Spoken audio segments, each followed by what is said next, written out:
राइस्टार का भाई DJ Adam बड़ी सी कंपनी में काम करता था। राइस्टार उसे रोज कंपनी तक छोड़ता और शाम को लेने जाता था। आज भी रोज की तरह राइस्टार अपने भाई डीजे एडम को कंपनी तक छोड़ने गया। वहाँ पहुँचने के बाद डीजे एडम ने कहा, भैया आज तो मुझे शाम को लेने मत आना, आज मेरा ओवर टाइम है, मैं रात 8 बजे फ्री हो पाऊंगा, तुम तब आ जाना। राइस्टार ने कहा ठीक है और वहाँ से चला गया। राइस्टार दिन भर अपने खेतों में काम करता रहा। जैसे ही रात के 8 बजे हुए, राइस्टार अपने भाई को लेने कंपनी तक गया। वहाँ बाहर वह काफी देर तक इंतजार करता रहा, लेकिन डीजे एडम बाहर नहीं आया। राइस्टार खुद कंपनी के अंदर गया और डीजे एडम को ढूंढने लगा। तब वहाँ का एक चपरासी आया और बोला, अरे भाई साहब कहाँ घुस रहे हो? राइस्टार ने कहा, मेरा भाई डीजे एडम यहाँ कंपनी में काम करता है, वह कहाँ है? चपरासी ने कहा, सब लोग तो 6 बजे ही यहाँ से घर चले गए। राइस्टार को अब चिंता होने लगी, क्योंकि डीजे एडम न कंपनी में था न घर पर। राइस्टार ने उसे हर जगह ढूंढा, लेकिन डीजे एडम का कोई पता नहीं चला। धीरे धीरे 3 महीने बीत गए, लेकिन डीजे एडम का अभी तक कुछ पता नहीं चला। एक रात राइस्टार अपनी छत पर लेटा था,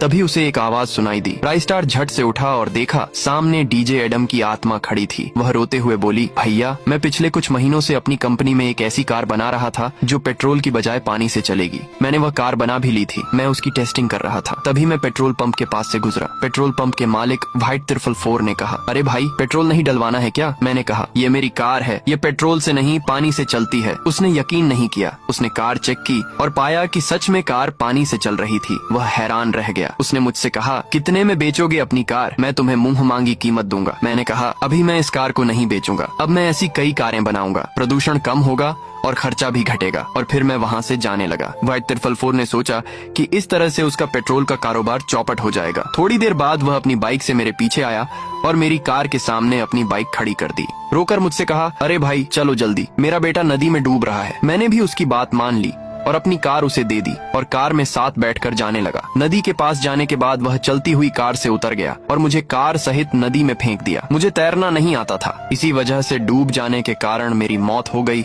और मेरी कार भी नदी में डूब गई। इतना कहकर डीजे एडम की आत्मा हवा में गायब हो जाती है। अब राइस्टार के सिर पर खून सवार हो गया था। वह निकल पड़ा व्हाइट त्रिफल 4 से अपने भाई की मौत का बदला लेने के लिए। नेक्स्ट पार्ट देखने के लिए कमेंट में लाल दिल भेजो।